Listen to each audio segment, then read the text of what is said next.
tentang gereja, ya, masih tema gereja.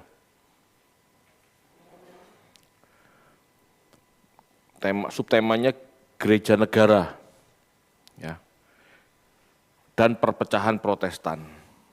Kita belajar jujur ya Bapak Ibu, kita tidak mengolok-ngolok satu pihak gitu ya. Ini sikap untuk mengkritisi golongan kita sendiri, agama kita sendiri. Ya. Secara kesejarahan mau enggak mau ya ini juga sejarah kita. Gitu ya. Tapi dari belajar dengan jujur ini kita harus berupaya jangan sampai terulang lagi apa yang sudah terjadi di masa lalu, kesalahan yang terjadi di masa lalu jangan sampai terjadi lagi. Baik, seiring gereja melembaga menjadi organisasi besar dan berpengaruh yang diakui oleh Kekaisaran Roma, gereja semakin kuat dan cenderung menjadi hakim daripada gembala. Ya, pihak gereja lebih banyak menghakimi daripada menjadi gembala atau merawat domba yang sakit, gitu ya.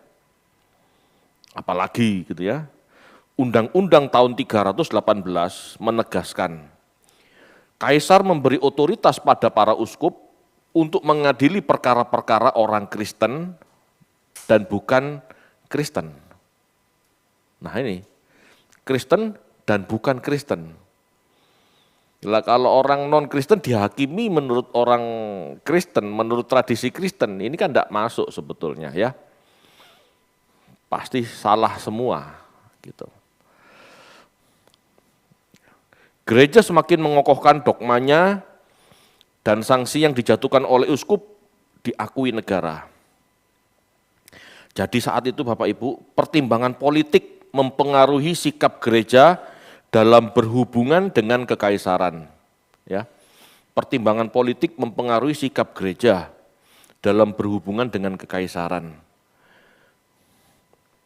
Saya menulis ini mencari referensi yang jelas, ya ada beberapa buku yang saya ambil, ya, mulai dari kalimat-kalimat yang halus-halus sampai yang lugas, gitu ya. Nah, saya berupaya menjelaskan selugas mungkin supaya tahu kondisi saat itu.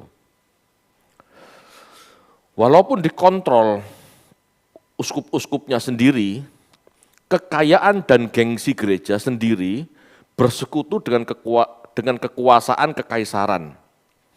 Gereja menekankan kedamaian dan ketertiban serta secara eksplisit tunduk pada yurisdiksi hukum kekaisaran.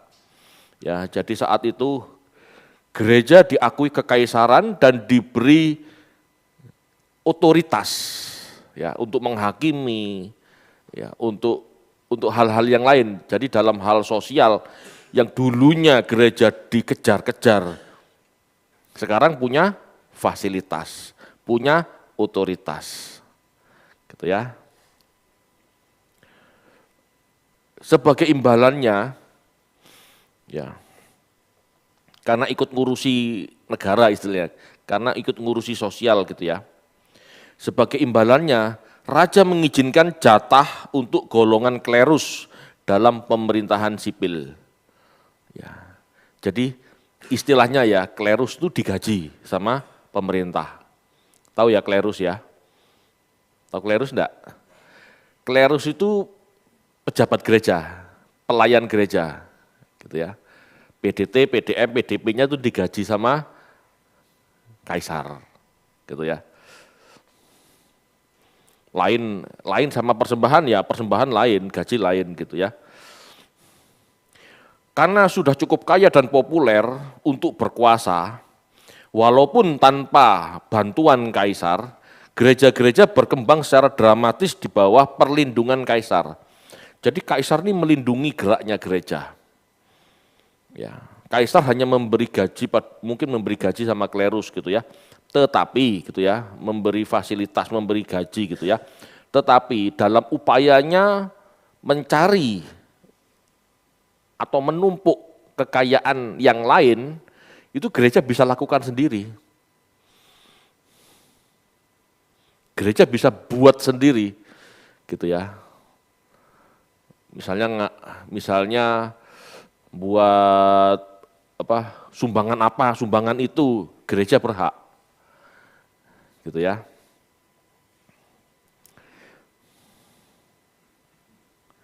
Gereja-gereja tersebut untuk pertama kalinya secara sah gitu ya, berhak memiliki kekayaan sendiri. Jadi gereja-gereja saat itu kaya. Jadi kalau Anda ke Eropa, ada sisa-sisa gereja kuno, gereja tua, indah-indah, megah-megah. Itu aset gereja Bapak Ibu. Kaya. Gitu ya. Jadi gereja besar itu bukan sekarang aja. Dulu ya kaya gitu ya. Ini kan kisah abad 4 gitu ya. Pada tahun 325, 300 uskup dengan rombongan bangsawan mereka berjalan ke ibu kota atas biaya raja. Maksudnya untuk ikut konsili ya, Nisea. Dalam suatu pameran mewah yang membenarkan gereja, ya, yang membenarkan gereja melawan semua oposisi. Jadi istilahnya begini, ini penulis buku ini menggambarkan bahwa para uskup datang ke kota Nisea, ya, seharusnya kan di Konstantinopel, cuman ada gempa, jadi dipindah ke Nisea. Pada saat mereka datang ke Nisea, ini mereka dengan rombongan, uskup, pelayan Tuhannya, pelayan gerejanya, plus bangsawan-bangsawannya datang. Mereka enggak seperti orang-orang sederhana, rahib-rahib, enggak. Mereka datang dengan kemewahan sudah, gitu ya. Karena sudah didampingi oleh bangsawan-bangsawannya masing-masing. Kan di setiap kota itu ada bangsawan. Gereja-gereja, uskup-uskup gereja punya koneksi. Ya, mereka mendatangi konsili itu dengan kemewahan, pamer kekayaan, flexing, istilahnya gitu. Gitu ya. Di sana, ya, di konsili, mereka makan dan minum anggur dalam merayakan perwujudan kerajaan Kristus secara duniawi. Jadi mereka bukan puasa, ya, di konsili itu mereka terjamin makan minum mewah gitu ya. Dan mereka memaknainya sebagai perwujudan kerajaan Kristus di dunia gitu ya. Nah, pertanyaannya sekarang, kalau sekarang penguasa kekaisaran adalah Kristen, ya, sekarang penguasa kekaisaran adalah Kristen, apakah masih berarti untuk membuat perbedaan antara kekaisaran dan gereja? Ya. Kalau penguasa kekaisaran itu sudah kekristenan, apakah masih berarti untuk membuat perbedaan antara kekaisaran dan gereja? Pola pikir itu mulai merasuki, gitu ya. Dalam terminologi yang kontroversi milik Arius, pandangan Arius atas Yesus mengimplikasikan posisi gereja yang lebih rendah daripada negara. Menurut Arius, ngerti ya Arius ya? Arius ini penganut subordinasi. Ya, jadi pandangan Arius atas Yesus yang dibawa Allah, gitu ya. Ini sama dengan posisi gereja di bawah negara, di bawah kekaisaran, gitu ya. Ini juga yang diserukan oleh Titus 3 ayat 1 sebetulnya kan. Ayo kita baca yuk. Titus 3 ayat 1.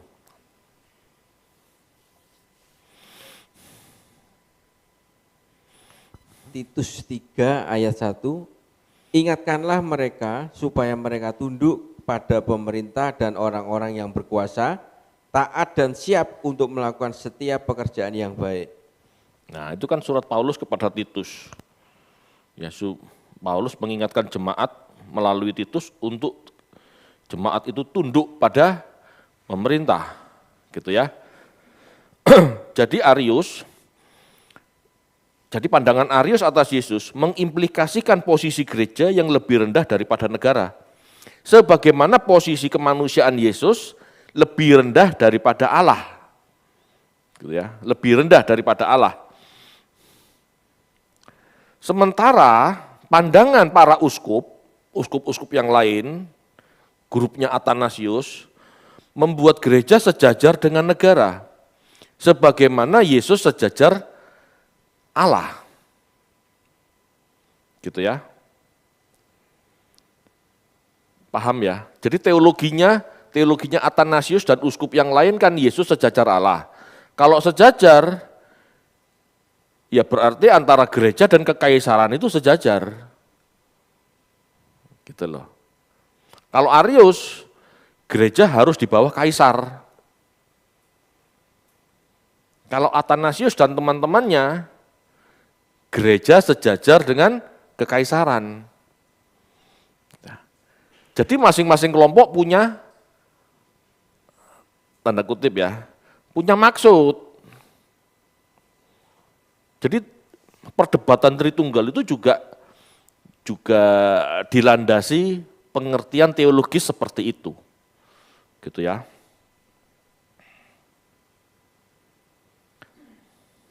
Keterpisahan penuh gereja dari negara pada waktu itu tidak bisa dibayangkan. Sudah menjadi sifat kultus, dihubungkan dengan yuridiksi tertentu. Ya, tidak bisa dibayangkan kalau gereja terpisah. Memang pemikiran mereka gereja diadopsi negara berarti gereja di bawah negara atau sejajar, atau bahkan gitu ya, menurut teologi Athanasius dan para uskup yang lain seharusnya gereja itu di atas negara, maksudnya pemimpin gereja itu di atas negara. Gitu ya, nanti kita lihat.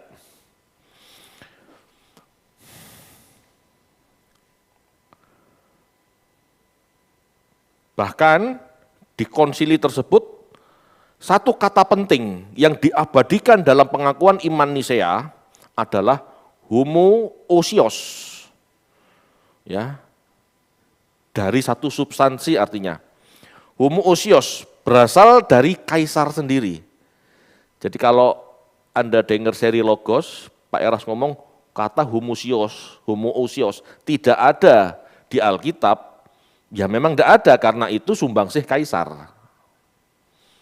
Pakai kata ini aja, gitu ya. Kelihatannya kata itu telah diusulkan kepada kaisar oleh penasihat episkopalnya, yaitu uskup Hosios dari Cordoba. Jadi kaisar itu juga mengusulkan itu atas saran uskup-uskup penasehatnya. Karena kaisar itu kan baru jadi Kristen. Bahkan kemungkinan besar juga masih belum benar-benar Kristen. Gitu ya. Ini harus dipahami Bapak Ibu. Dalam konsili itu, para uskup sependapat Athanasius yang menang mayoritas. Ini berarti mendudukkan kekuasaan gereja setidaknya sejajar dengan negara. Memang kelompok ini menelusuri kewenangan mereka seperti di zaman Perjanjian Lama, di mana para raja tunduk pada imam-imam dan nabi-nabi Tuhan. Paham ya? Jadi teologi, jadi gereja begitu dirangkul oleh kerajaan, oleh kekaisaran, mereka berupaya ya, supaya juga bisa ikut menguasai pemerintahan. Kalau Arius, gitu ya, ingin Kalau Arius ingin gereja di bawah kaisar. Oke, jadi kalau Arius kepingin gereja di bawah kaisar, gitu ya. Tapi kalau Athanasius ingin gereja di atas kaisar, setidaknya sejajar. Kenapa? Karena menurut mereka, dulu raja-raja Israel pun tunduk pada nabi-nabi. Paham maksudnya ya? Seperti Daud, begitu ditegur Nathan dia nurut, gitu ya. Raja-raja yang lain kan juga gitu. Nabi berani ngomong sama kaisar. Nah, kepinginnya begitu, gitu ya. Jadi mereka masing-masing punya agenda, gitu ya. Dengan teologi yang mereka pahami, masing-masing punya agenda. Kristianisme kehilangan kemurnian dan ikut berpolitik, gitu ya. Lanjut ya. Jadi setelah Konsili Nisea berakhir, pihak Athanasius yang menang, gitu ya. Berarti antara gereja dan kekaisaran sejajar. Namun, dalam 10 tahun sesudah Konsili Nisea, di masa akhir hidupnya, Kaisar Konstantius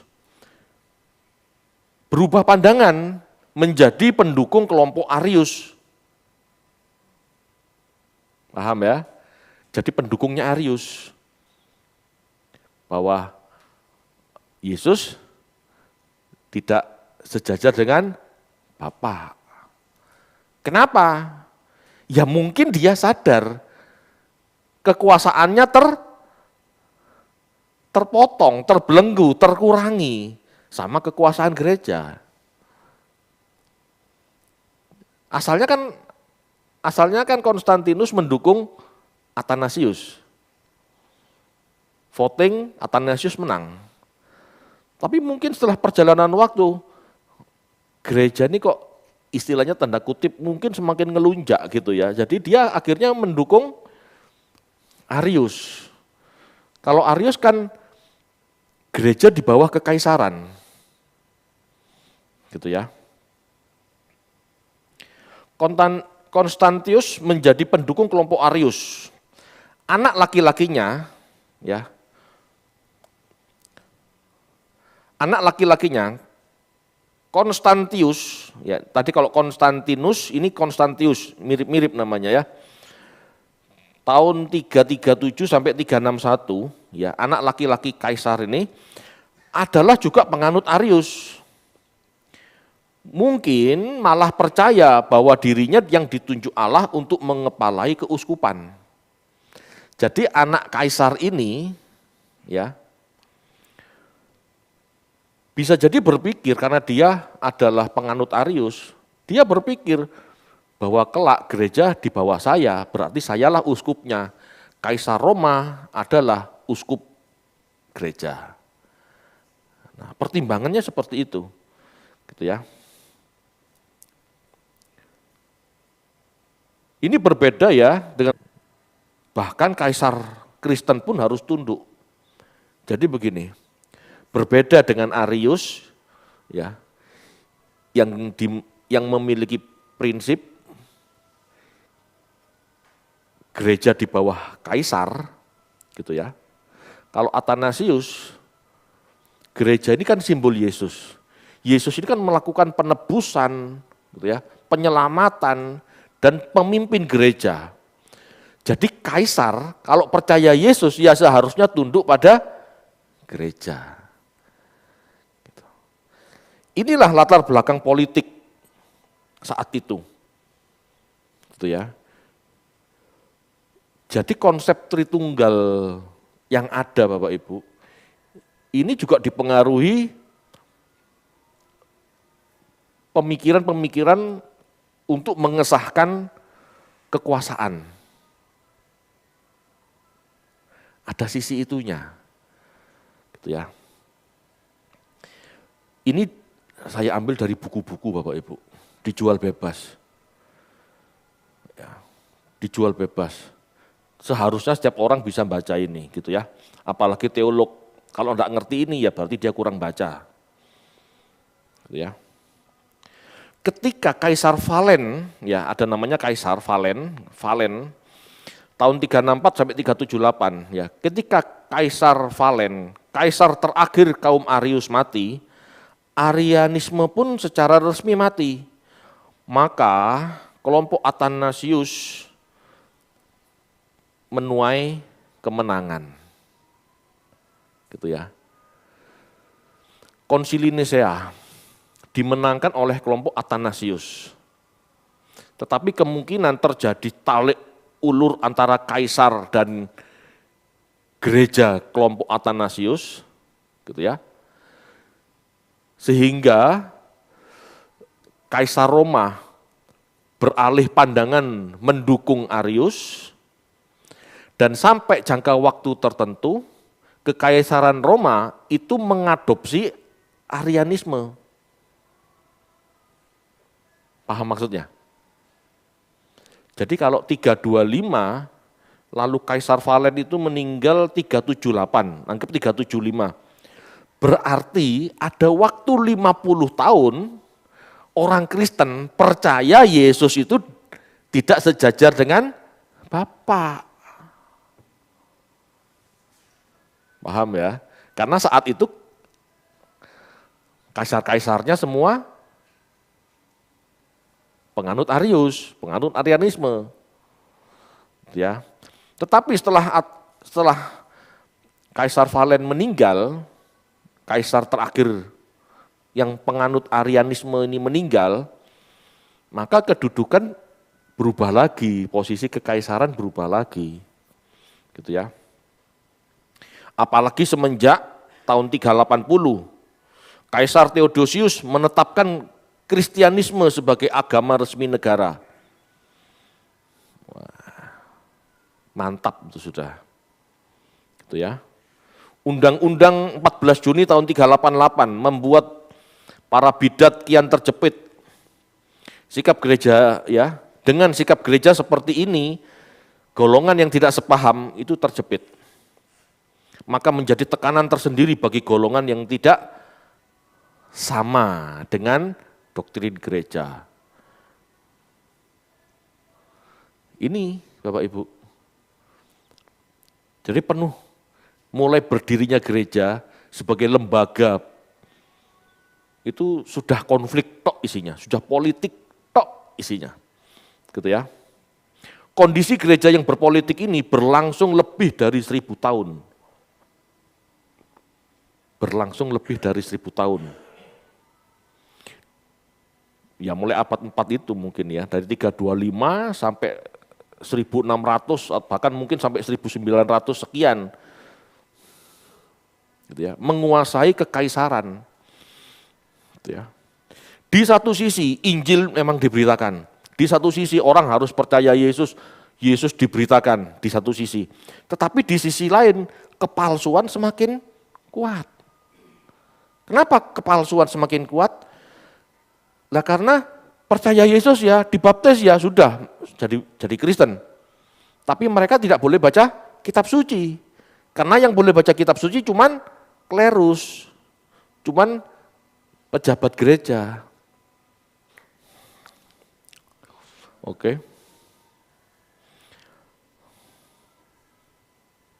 Memang banyak orang masuk agama Kristen.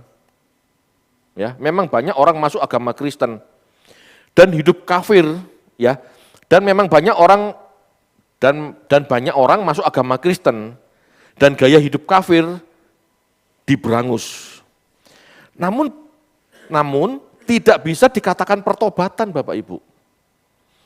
Ya, kondisi kekaisaran Kristen mengharuskan warganya jadi Kristen. Kalau nggak jadi Kristen, hak-haknya ada yang dicabut.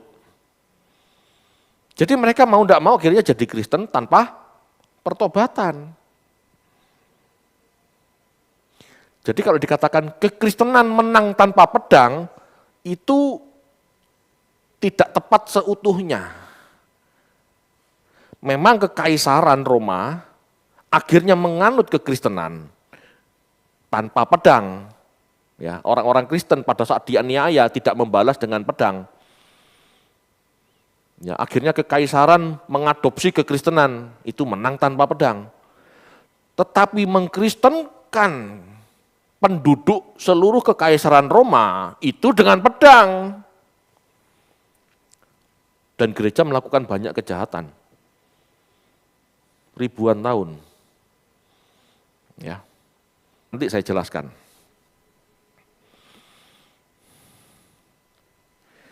Hanya gereja yang boleh membaca serta menafsirkan kitab suci. Disinilah timbul penyimpangan tafsir serta kesewenang-wenangan. Semua apa kata gereja? Gereja sak karepe dhewe, dalam bahasa Jawanya itu seperti itu. Ya. Bahkan banyak kaisar-kaisar selanjutnya itu tidak berani gerak kalau keuskupan gereja tidak ACC. Ya, powerful gereja saat itu. Nah, lanjut ya. Ini berlangsung terus Bapak Ibu ya. Ini abad 4, peristiwanya abad 4, abad 5, 6 terus semakin kuat, semakin kokoh gitu ya. Lalu ada kejadian besar ya, di kemudian hari terjadi skisma gereja timur dan barat.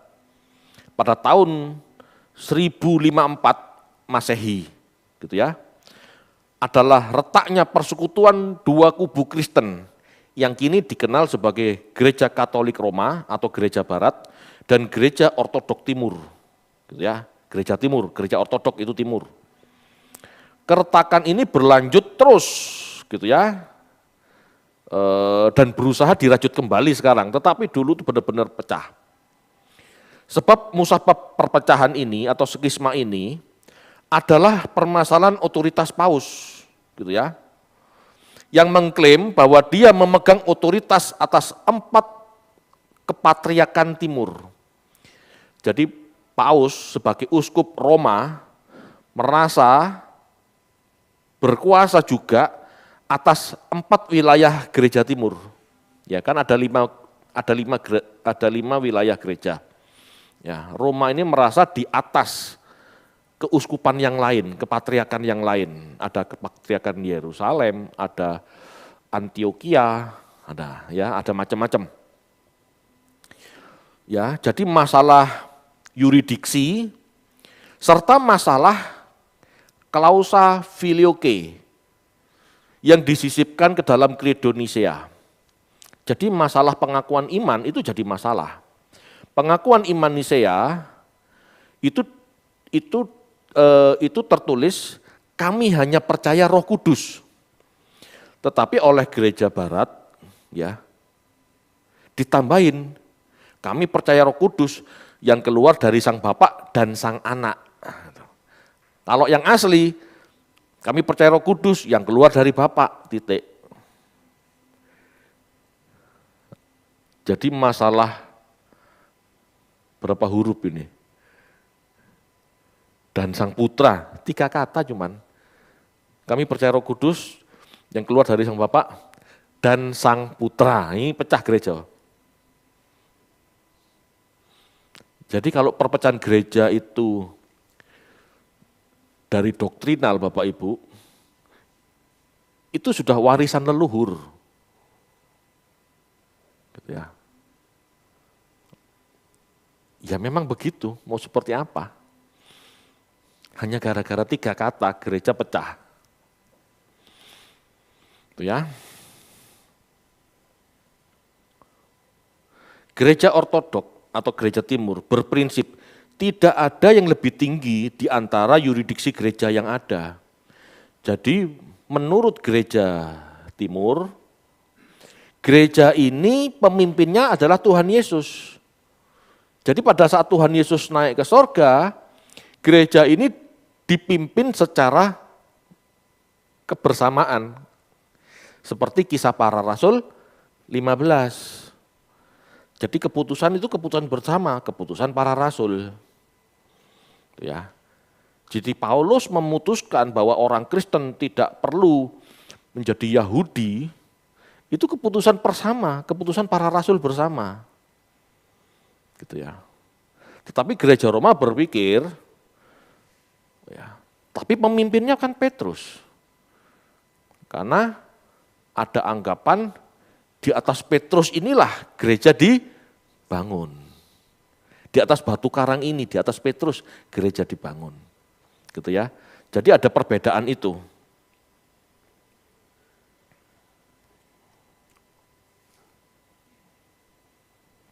Menurut gereja Timur, posisi gereja Roma itu bersifat kehormatan. Dan bahwa ia memiliki otoritas hanya keuskupannya saja. Tidak memiliki otoritas untuk mengubah keputusan-keputusan konsili. Enggak boleh. Kalau mengubah konsili ya harus konsili lagi. Gitu. Itu istilahnya. Dan masalahnya mengubah konsili itu tidak mudah. Merubah keputusan konsili tidak mudah. Kenapa? Karena di setiap konsili itu diikat.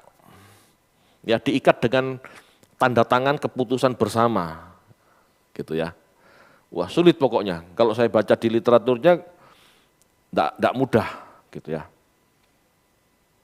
Jadi gereja terpecah hal ini dalam hal ini dari doktrin, teologi, politik, geografi terpecah. Ya Bapak Ibu. Saya harap penjelasan ini bisa dipahami ya meskipun penjelasannya datar karena memang tidak mudah merangkai cerita ribuan tahun gitu ya dengan beberapa kalimat 1 jam. Tetapi Anda sudah tahu bahwa dulu gereja merumuskan itu bukan sebuah hasil bukan sebuah hasil teologis yang matang, bukan hasil diskusi teologis yang matang. Gitu ya. Karena banyak faktor.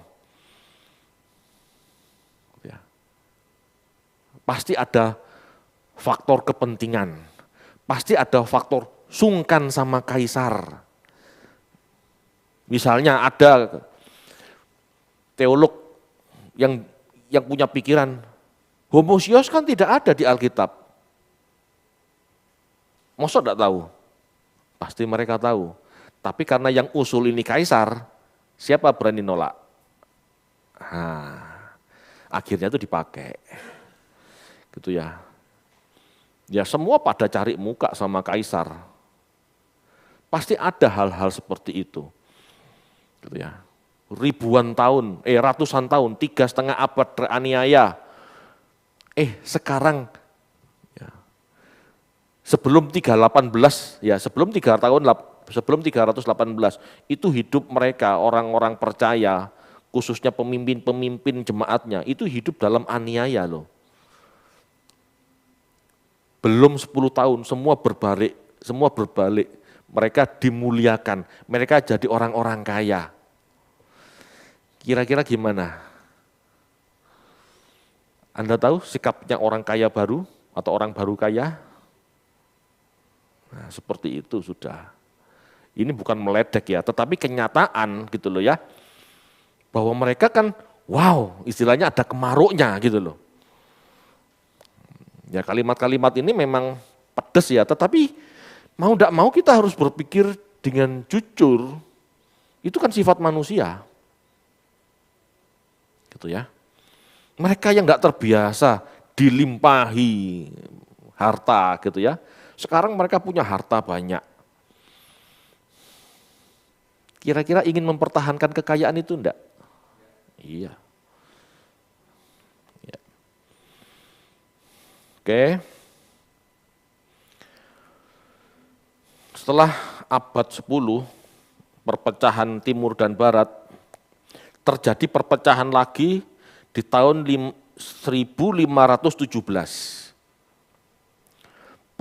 Protestanisme adalah sebuah denominasi yang merujuk pada gerakan reformasi Protestan oleh Martin Luther. dengan 95 dalilnya. Ya. Etimologi Protestan berasal dari bahasa Latin protestanum, pro-testamen, gitu ya. Pro artinya memihak, testanum artinya perjanjian, Alkitab maksudnya. Ini adalah dua kata yang menunjuk pada perjanjian lama dan perjanjian baru di Alkitab, gitu ya. Kata ini didefinisikan sebagai gerakan reformasi Kristen yang kembali pada iman dan praktek hidup berdasarkan Alkitab, bukan berdasarkan hukum gereja. Karena gereja saat itu punya hukum, gitu ya. Melawan apa yang dianggap sebagai penyelewengan oleh gereja besar maksudnya. Ya, gereja secara universal itu saat itu ya. Jadi seperti itu. Dimulainya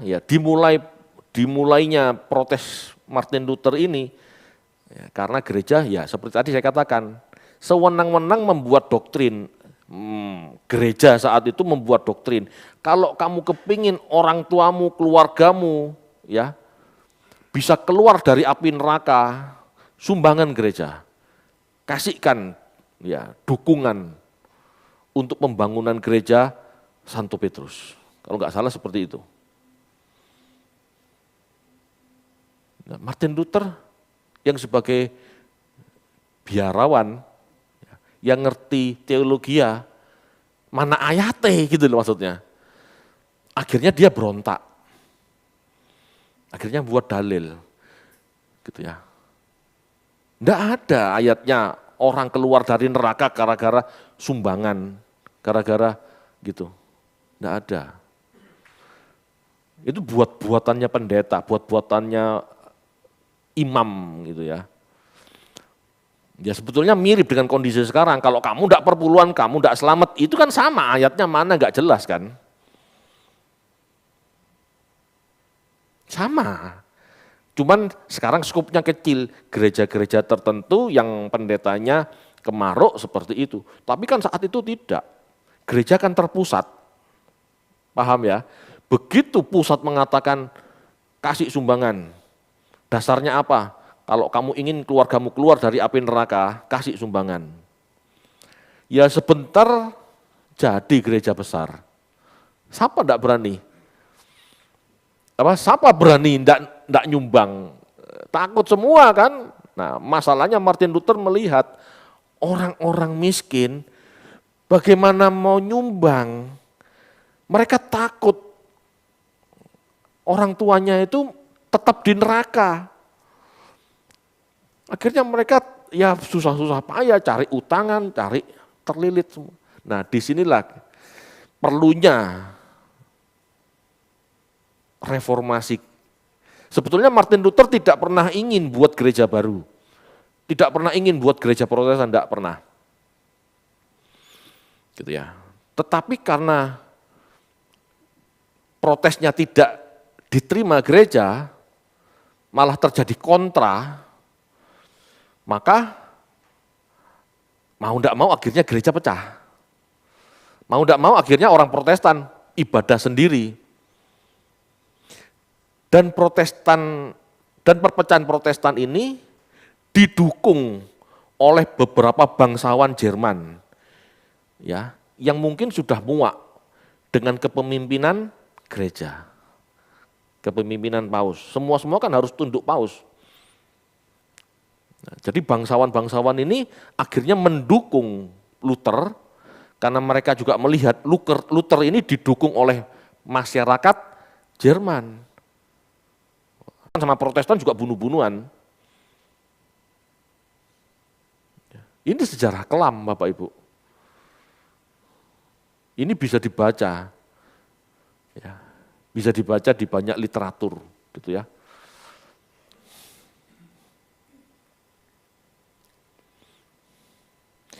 Gerakan reformasi Protestan yang dilakukan Martin Luther bukanlah yang pertama kali terjadi, ya, bukanlah yang pertama kali terjadi di gereja, sebab sebelumnya sudah ada gerakan-gerakan serupa, ya, seperti yang terjadi di Prancis, dipimpin oleh Peter Waldo, gini ya, yang sekarang pengikutnya tergabung dalam gereja Waldenis. Ya, enggak tahu kan? Padahal ini awal-awal, ya. Ini terjadi pada pertengahan abad ke-12, abad ke-12, berarti tahun 1100 sekian. Lalu Bohemia itu perpecahan ini terjadi di Cekoslovakia, di bawah pimpinan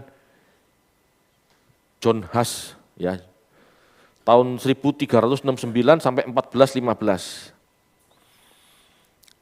Para pengikut John Huss ini di Bohemia kemudian bergabung dengan gereja Calvinis. Ya, jadi sebelum Martin Luther, sebelum Martin Luther Protestan, ya, sebelum reformasi Protestan oleh Martin Luther, di tahun-tahun sebelumnya sudah terjadi gejolak di gereja. Kenapa? Ya seperti ini. Ya. Ada juga, kalau nggak salah, William Tyndale. Karena orang percaya tidak boleh baca Alkitab, lalu hanya imam-imam gereja yang boleh menafsirkan dan buat doktrin. Nah, dia nggak puas, padahal Alkitab nggak ngomong seperti itu. Nah, William Tyndale ini kalau nggak salah orang pinter. Dia buat Alkitab Tyndale, dia terjemahkan sendiri. Akhirnya orang banyak tahu, ternyata gereja bermasalah, buat doktrin seenaknya. Gitu, ya. Ini yang terjadi di abad pertengahan, abad 15-an ya. Meskipun doktrin dari denominasi Protestan jauh dari seragam, ada beberapa keyakinan yang tersebar pada Protestanisme, yaitu sola gratia, sola fide, dan sola scriptura. Sola gratia berpegang bahwa keselamatan merupakan anugerah Tuhan, manusia tidak dapat menyelamatkan dirinya sendiri. Itu sola gratia. Sola fide berpegang bahwa keselamatan yang datang hanya melalui iman di dalam Yesus, iman di dalam Yesus sebagai Kristus, bukan melalui perbuatan baik. Ya. Itu sola fide. Sola scriptura mempertahankan bahwa Alkitab ya bukan tradisi gereja atau interpretasi gereja sebagai otoritas orang percaya. Jadi semangat Protestan itu bukan tradisi gereja, tetapi Alkitab saja. Ya. Bahkan tidak bergantung pada interpretasi para imam gereja. Setiap orang boleh menginterpretasi sendiri. Sebetulnya seperti itu. Cuman masalahnya kan tidak semua orang bisa Ibrani Yunani. Gitu ya. Makanya kalau di gereja Protestan, masing-masing gereja atau masing-masing denominasi minimal punya tafsirannya sendiri. Karena mereka memang tidak tunduk pada tafsir keputusan konsili. Jadi kalau ada sekarang ya yang protes sama tafsirannya Logos, saya bingung, ini orang Protestan atau bukan? Orang Katolik tidak ada masalah itu. Kan bingung, yang ribut ini kan orang Protestan, Calvin kebanyakan. Apa mereka lupa bahwa reformasi Protestan itu sangat menjunjung tinggi teologi kaum awam, semua orang boleh menafsir. Nah itu. Ya. Prinsip-prinsip kebebasan berpikir, prinsip-prinsip kebebasan berpikir kaum awam dijunjung tinggi. Berteologi bukan lagi hak imam atau klerus semata. Ya. Warisan reformasi Protestan adalah perkembangan ilmu pengetahuan dan teknologi yang berkembang dan merajai Eropa. Jadi kalau dulu kayak Galileo gitu ya, menemukan prinsip bahwa bumi berputar ya mengelilingi matahari, bagi gereja itu sudah bidat, itu sesat. Nah bayangkan kalau pemikiran-pemikiran seperti itu terus dibelenggu sama mitos-mitos gereja. Bapak Ibu, banyaknya filsuf-filsuf, banyaknya pemikir-pemikir psikolog, pemikir-pemikir kedokteran, terus banyaknya filsuf-filsuf itu semua hasil reformasi Protestan. Jadi saat itu orang sudah tidak mau tunduk pada gereja. Kenapa? Ya dianggap membelenggu pola pikir. Paham maksudnya ya? Jadi semangat Protestan adalah semangat kebebasan berpikir, Bapak Ibu. Semangat Protestan adalah semangat kebebasan berpikir. Tapi masalahnya kadang-kadang orang Protestan kebablasan. Nah itu. Ya makanya kita harus bisa ngerem sendiri. Harus bisa menempatkan diri. Kalau misalnya mau menafsir Alkitab, ya harus sesuai dengan syarat-syarat hermeneutik yang benar. Enggak ngawur. Gitu loh. Tapi gara-gara kebebasan berpikir, semua orang menafsir masing-masing. Ya. Termasuk sampai zaman Pantekosta karismatik yang sekarang ini, pendeta sak ngomong sak jeplake tanpa melakukan hermeneutik. Gitu ya. Semangatnya bagus, tetapi mempertahankan semangat yang bagus ini tidak mudah, bisa kebablasan. Gitu. Sedangkan Katolik yang diprotes, dia melakukan reformasi ke dalam. Ya. Dia enggak sependapat sama Martin Luther, tetapi dia mau koreksi ke dalam. Akhirnya gereja Katolik memperbarui diri gitu ya, dengan membuat konsili sendiri, dan puncaknya konsili Vatikan II. Itu benar-benar cakrawala baru bagi gereja Katolik. Sekarang ordo-ordo tertentu di gereja Katolik, ilmuwan-ilmuwan isinya. Gitu ya. Mereka ilmuwan-ilmuwan, mereka terpelajar semua. Gitu. Nggak mau kalah sama yang Protestan.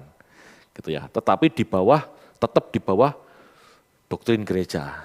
Gitu ya. Kalau Protestan, ya di bawah doktrin gereja, tapi gereja masing-masing gitu loh ya.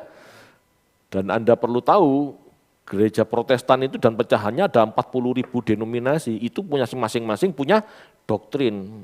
Jadi kalau ketambahan satu logos gak usah ribut, sudah banyak soalnya. Itu maksudnya. Ya kita belajar saja, kita harus belajar. Jadi ayo, semangat Protestan itu semangat belajar. Semangat teologi kaum awam, tidak mau dibelenggu oleh satu pandangan tertentu. Karena setiap orang berhak mencari keselamatannya. Gitu ya. Ada satu kalimat penting menurut sebuah buku ya, ini saya kutip. Penafsiran Protestan membuat titik tolak yang baru. Seringkali menjungkir balikkan keputusan-keputusan yang telah dikumpulkan selama berabad-abad, maksudnya konsili. Tidak peduli apa yang penafsir pendahulu telah katakan. Ya. Tidak peduli penafsiran yang pendahulu telah katakan. Tidak peduli apakah mereka bertentangan dengan keputusan konsili-konsili gereja. Gereja, maksudnya komunitas, ya gereja dalam arti komunitas besar itu, gereja besar, gereja pusat. Tidaklah harus menjadi hakim atas arti kitab suci. Karena justru kitab suci, sabda Allah merupakan hakim buat gereja. Jadi gereja tidak bisa menentukan tafsiran ini benar atau salah. Seharusnya Alkitablah yang menjadi hakim buat gereja. Kamu salah, kamu melanggar firman Tuhan gitu. Tetapi menerapkan ini kan tidak mudah. Gitu ya. Jadi kalau ada orang Protestan yang demo, yang ikut-ikutan mencela Logos, itu aneh. Ngerti enggak bahwa kekristenan, Protestan maksudnya, ini muncul dengan semangat tafsiran sendiri, tafsiran bebas, tafsiran kaum awam. Semua berhak menafsir. Ya. Paham ya Bapak Ibu? Jadi gereja itu seperti itu. Dengan adanya Protestanisme, tafsiran-tafsiran ini berkembang.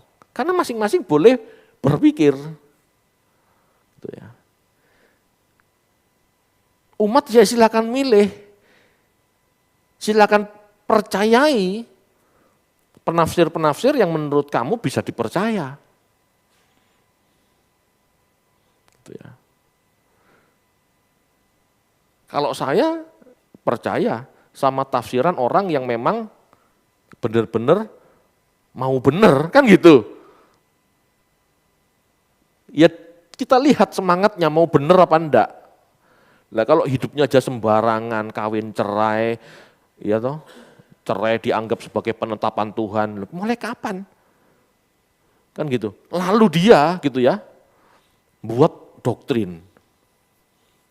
Ya maksud kita mau percaya?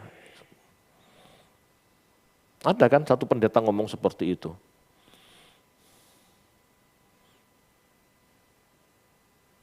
Hanya karena merasa doktrinnya benar, dia bebas melakukan itu. Oh saya cerai Pak, karena saya ditetapkan Tuhan cerai, gitu katanya. Itu ada pendeta tertentu tuh.